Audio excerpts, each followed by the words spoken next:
মাহে রমজানের ঈদকে কেন্দ্র করে ঘরমুখী মানুষরা যেন নিরাপদে স্বস্তিতে এবং বিআরটিএ কর্তৃক নির্ধারিত যে ভাড়া রয়েছে এই ভাড়া দিয়েই যেন তারা বাসায় পৌঁছতে পারে, এই জন্য আমাদের যে কার্যক্রম সেটি চলমান রয়েছে।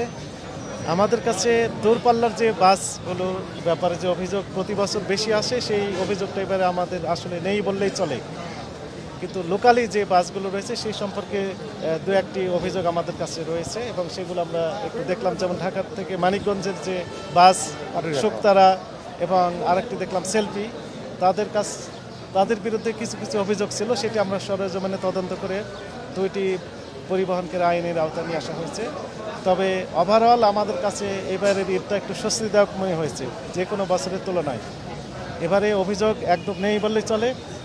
তো আমাদের যে ভিজিল্যান্স টিম সেটি Gabtoli bus stand, Mohakhali bus stand, Sayedabad bus stand, Abdullahpur bus stand, এই প্রধান যে বাস টার্মিনালগুলো রয়েছে সেখানে আমাদের কার্যক্রম চলমান রয়েছে।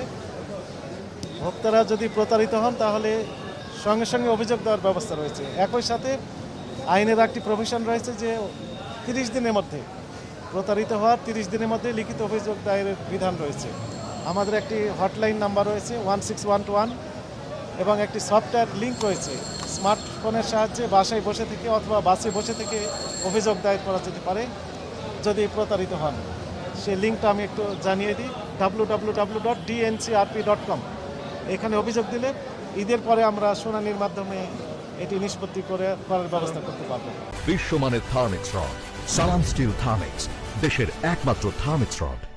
অভিযান সেটি অব্যাহত রয়েছে এবং আপনারা আমাদের কাছে এবার মনে হয়েছে যে এবারের ঈদ যাত্রা সকলের জন্য স্বস্তিদায়ক হয়েছে। হ্যাঁ, ইমিডিয়েটলি আমরা প্রতিকার দিচ্ছি। যদি কোনো ভোক্তা প্রতারিত হন, কোনো প্যাসেঞ্জার যদি বেশি ভাড়া দিয়ে থাকেন, কোনো পরিবহন যদি বেশি ভাড়া নিয়ে থাকেন, তাহলে অভিযোগ দায়ের করার সঙ্গে সঙ্গে উনি প্রতিকার পেয়ে যাবেন। কিন্তু যদি এমন হয় যে অভিযোগ ইমিডিয়েটলি দিতে পারছেন না, তাহলে ওনার জন্য 30 দিন সময় রয়েছে। 30 দিনের মধ্যে অভিযোগ দিতে পারবেন। 30 দিনে অভিযোগ দিলে আমরা ঈদের পরে শুনানির মাধ্যমে এটি নিষ্পত্তি করতে পারবো, অর্থাৎ প্রতিকার দিতে পারবো। আমি আবারও বললাম, যদি বেশি রাখে আপনি দিয়ে দিবেন, দিয়ে প্রমাণক রাখবেন এবং অভিযোগ দায়ের করবেন। প্রত্যেকটা অভিযোগের ক্ষেত্রে 50,000 পর্যন্ত অর্থদণ্ড হতে পারে।